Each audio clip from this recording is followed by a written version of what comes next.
All right, Alex. What you seeing? I got 122 flag, 107 front, uphill.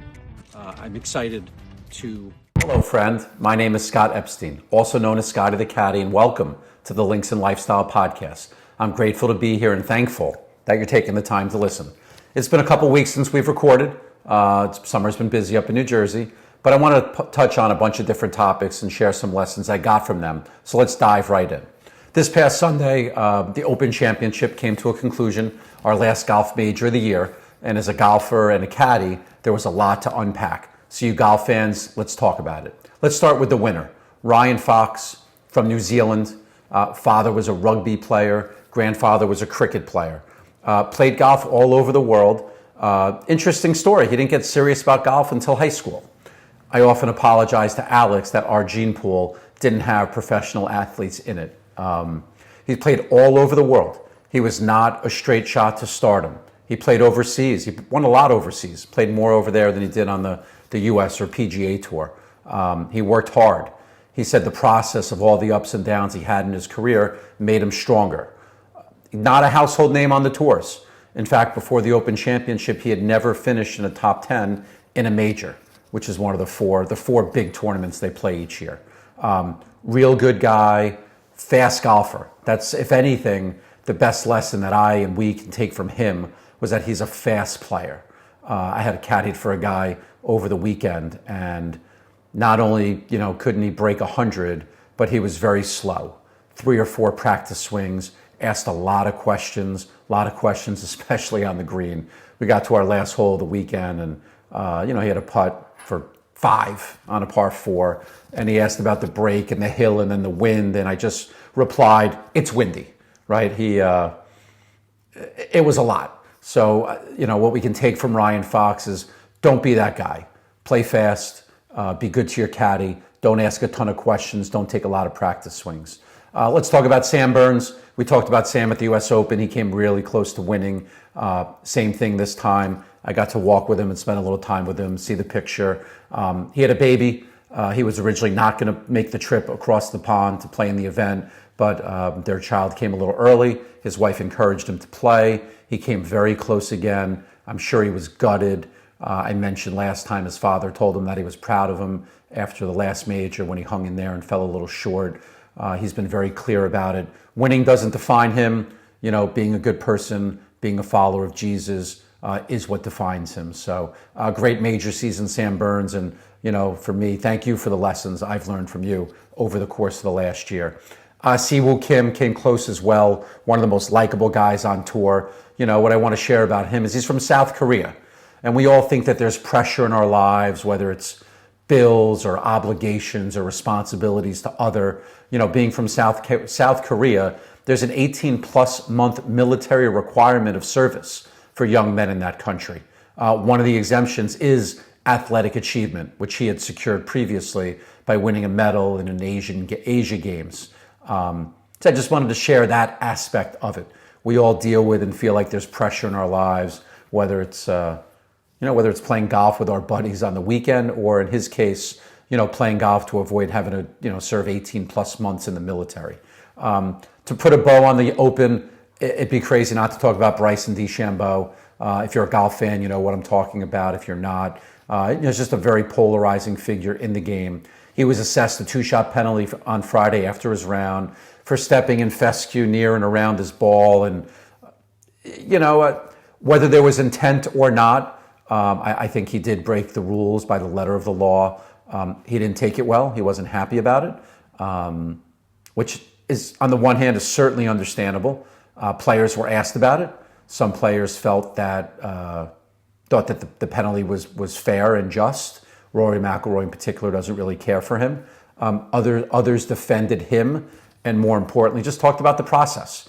Certain golfers that are the top golfers in the world, just like in our regular lives, right? Certain people are under more of a microscope and looked at more closely than others. In his case, every shot he takes is filmed closer than other guys that are just out there playing. So he's going to be under more scrutiny, for that very reason alone.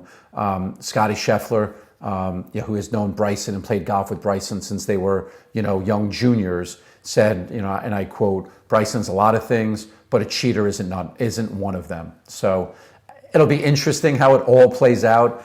Bryson's been get into the golf a little bit, been playing on the Live Tour. Live Tour has had some major financial issues. His contract with them is up.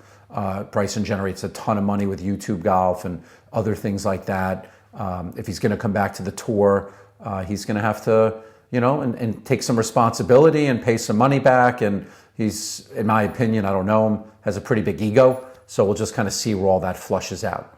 Sticking with sports, let's talk about the World Cup. As a Mets fan, the summer's been brutal and frankly devoid of watching sports. But the World Cup, which is the biggest soccer tournament in the world that occurs every 4 years, was really exciting.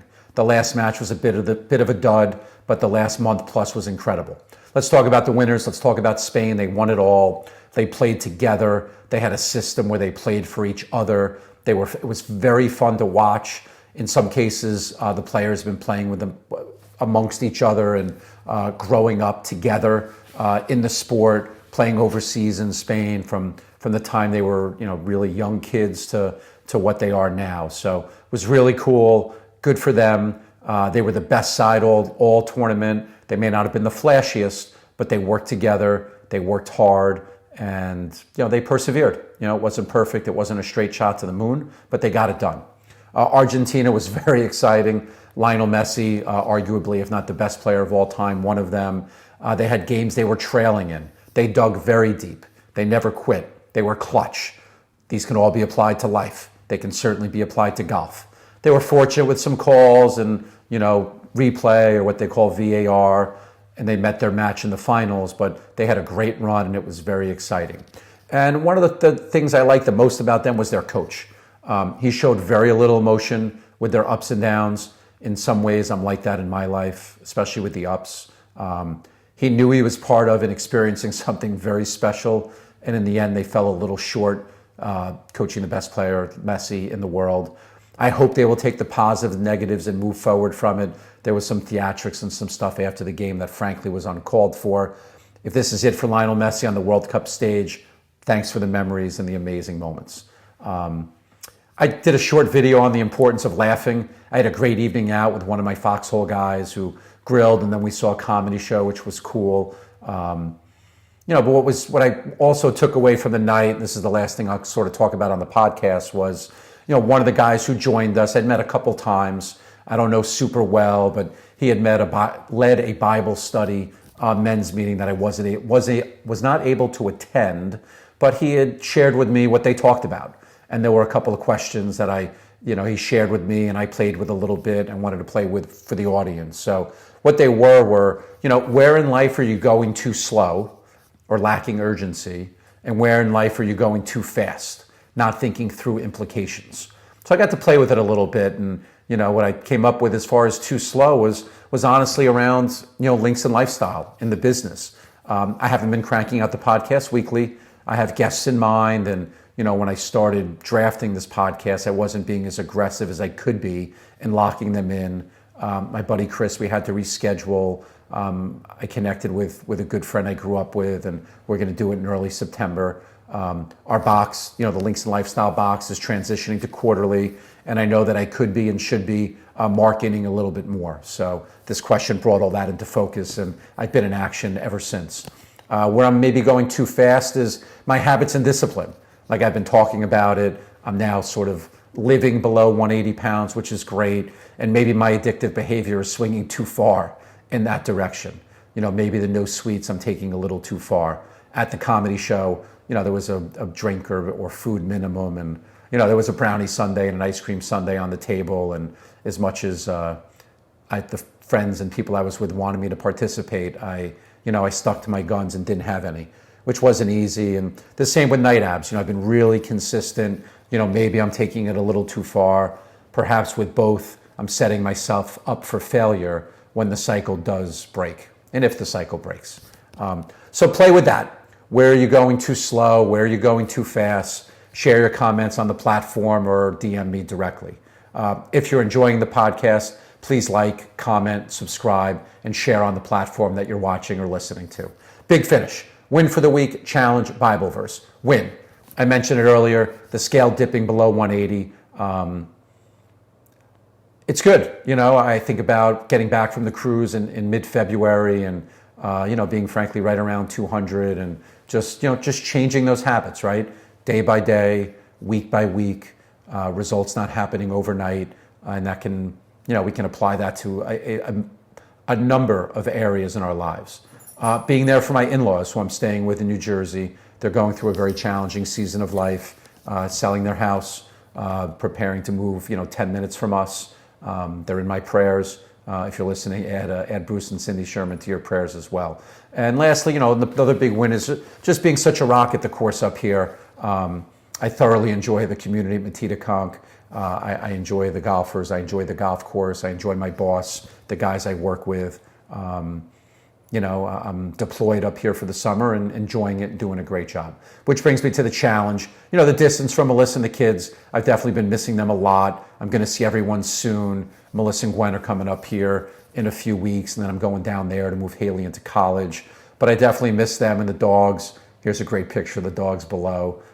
Everyone loves dogs. But the kids all have stuff going on in their lives, and as present as I am up here and at a distance and, on FaceTime and talking regularly and making videos for them, it's still a missing being able to be there for them. So I know that season is ending soon. Lastly, Bible verse. We were talking about a couple of sports champions. So the Bible verse is related to faith is the foundation for breakthrough. And I pulled something from Matthew 17, verse 20. If you have faith as small as a mustard seed, you can say to this mountain, move from here to there, and it will move. Nothing will be impossible for you. So faith enables God's power to move mountains. Mustard seed has illustrated that even a tiny amount of genuine faith can produce great results. Mountains in Scripture often represent insurmountable obstacles, whether they're physical or emotional or spiritual challenges. By saying move the mountain, Jesus is teaching that faith can overcome what seems impossible. So how do we apply that practically? Take small steps in faith. Acts of kindness, consistent prayer and obedience are acts of faith that build trust in God.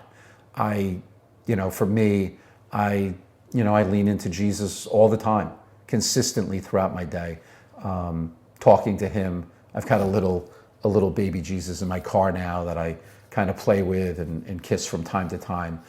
This is a big one. Trust God's timing. The mountains God moves may not look exactly as we imagined, but he is working for our good. My brother recently had a pretty important art show for his business, and on the one hand, it didn't go as well or as quickly or lead to the business right away that he expected, but we talked about it, and just that's God's plan. Whatever, it's going to happen on his timing, and we're just here to keep doing the next right thing. And then lastly, persistent prayer. Faith grows through sustained communication with God, not just one-time declarations.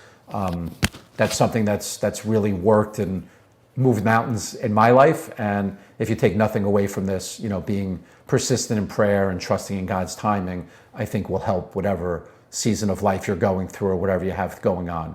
Thank you. God bless. And we'll see you next week. Hello.